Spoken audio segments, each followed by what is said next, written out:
मेरे प्यारे बच्चों, कैसे हैं? हाँ, आज की हिंदी कक्षा में भाग लेने के लिए आप सब तैयार बैठे हैं ना? तो चलिए, मैं भी तैयार हूँ। जमकर खूब पढ़ाई करेंगे। तो आज का विषय क्या है?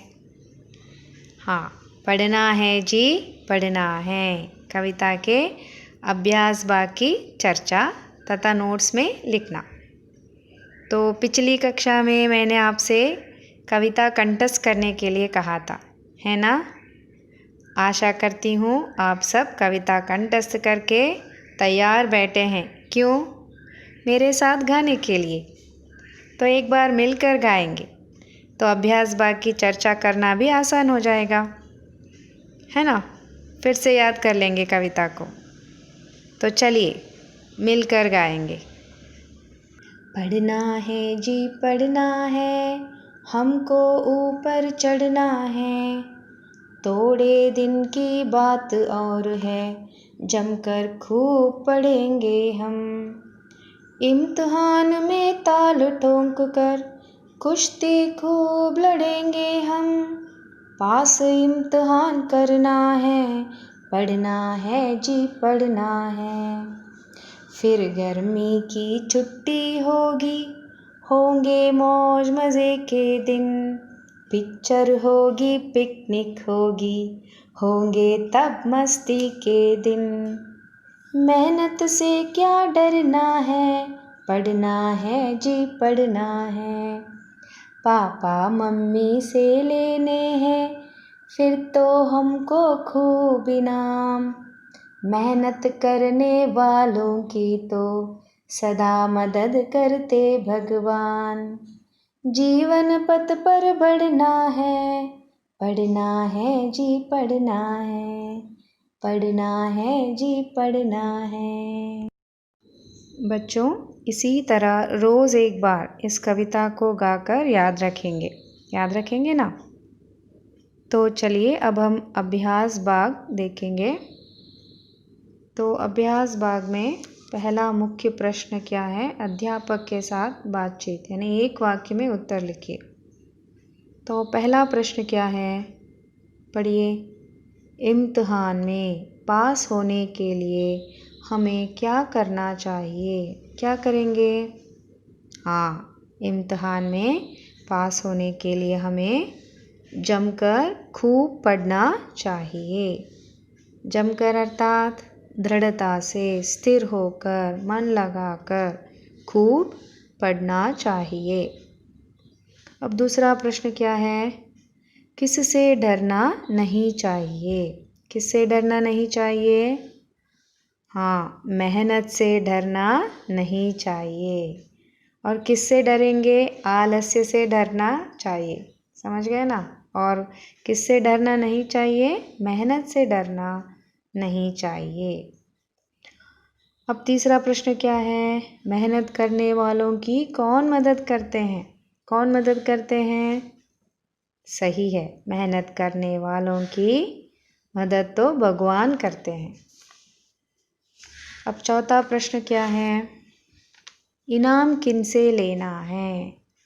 तो इनाम किनसे लेना है हमें? हाँ, इनाम अपने पापा मम्मी से लेना है। कब लेंगे इनाम अपने पापा मम्मी से? परीक्षा लिखने के बाद खूब मेहनत से पढ़ाई करेंगे और परीक्षा लिखेंगे और अच्छे अंकों से पास हो जाएंगे और अपने पापा मम्मी से इनाम लेंगे। और पांचवा प्रश्न क्या है? प्रस्तुत कविता के कवि का नाम क्या है? प्रस्तुत कविता के कवि का नाम क्या है?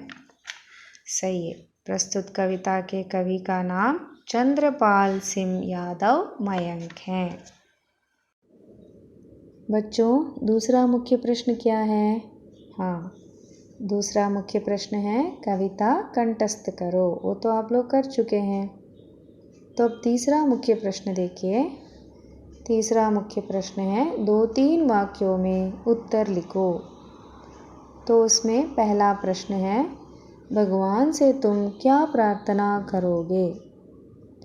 अब यहाँ पर कविता के आधार पर मैंने जो उत्तर दिया है, इससे हटकर अगर कोई नई प्रार्थना हो, दूसरी प्रार्थना हो तो आप इसके साथ जोड़ सकते हैं।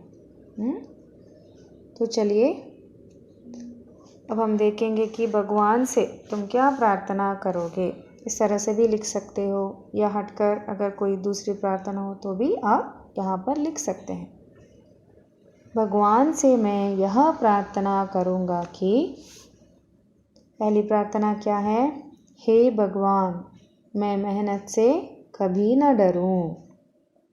और दूसरी प्रार्थना, परिश्रम से पढ़कर पूरी तैयारी के साथ इम्तिहान का सामना करूं। और तीसरी प्रार्थना क्या है?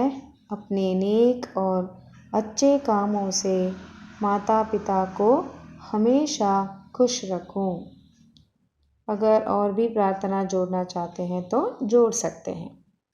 उसके बाद दूसरा प्रश्न देखिए, छुट्टी के दिन तुम क्या क्या करते हो? क्या क्या करते हो?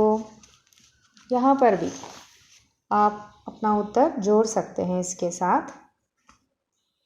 छुट्टियों में तो हम खूब मौज मस्ती करेंगे। जैसे क्या क्या करेंगे? दोस्तों के साथ खेलना, कूदना, पिकनिक पर जाना, टीवी और पिक्चर देखना, कहानी पढ़ना, चित्र बनाना, रिश्तेदारों तथा दोस्तों के घर जाना, बड़ों की मदद करना, कोई नया काम सीखना आदि। और भी अगर आप जोड़ना चाहते हैं यहाँ पर जोड़ सकते हैं। पांचवा प्रश्न क्या है? कन्नड़ में भावार्थ लिखो। अब निम्नलिखित पंक्तियों के भावार्थ आपको कन्नड़ में लिखना है। अब एक एक करके पंक्तियों को पढ़िए। पापा मम्मी से लेने हैं फिर तो हमको खूब इनाम.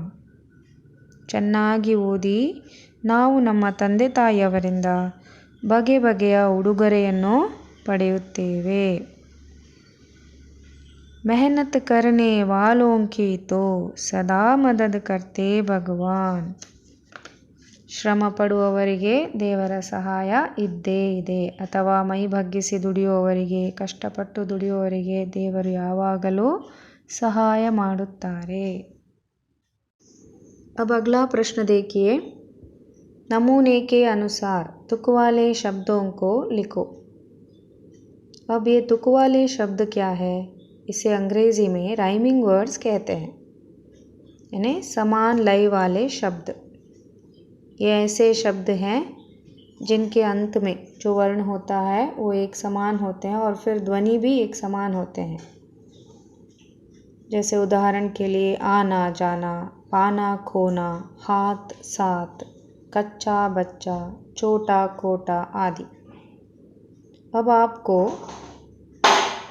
कविता में जिन तुक वाले शब्दों का प्रयोग किया गया है उन शब्दों को ढूंढकर आपको लिखना है. जैसे उदाहरण के लिए पढ़ना चढ़ना. अब पहला पद्य भाग देखिए, उसमें 2 तुक वाले शब्दों का प्रयोग तीन. पढ़ना चढ़ना तो आप लिख चुके हैं. अब दूसरा पढ़ेंगे लड़ेंगे, तीसरा करना पढ़ना. अब दूसरा पद्य भाग देखिए, इसमें अंत में देखिए डरना पढ़ना. अब अंतिम पद्य भाग देखिए, अंत में देखिए बढ़ना पढ़ना. समझ गए ना? उसके बाद 7वां प्रश्न देखिए, नमूने के अनुसार सही अर्थ वाले शब्दों का मिलान करो. पहला शब्द मेहनत. मेहनत का अर्थ क्या है? परिश्रम. अब दूसरा शब्द पढ़िए इनाम. इनाम का अर्थ क्या है? पुरस्कार. उसके बाद तीसरा शब्द क्या है? मदद. मदद का अर्थ क्या है? ढूंढिए सहायता. अगला शब्द क्या है? इम्तिहान. इम्तिहान का अर्थ ढूंढिए, हाँ परीक्षा.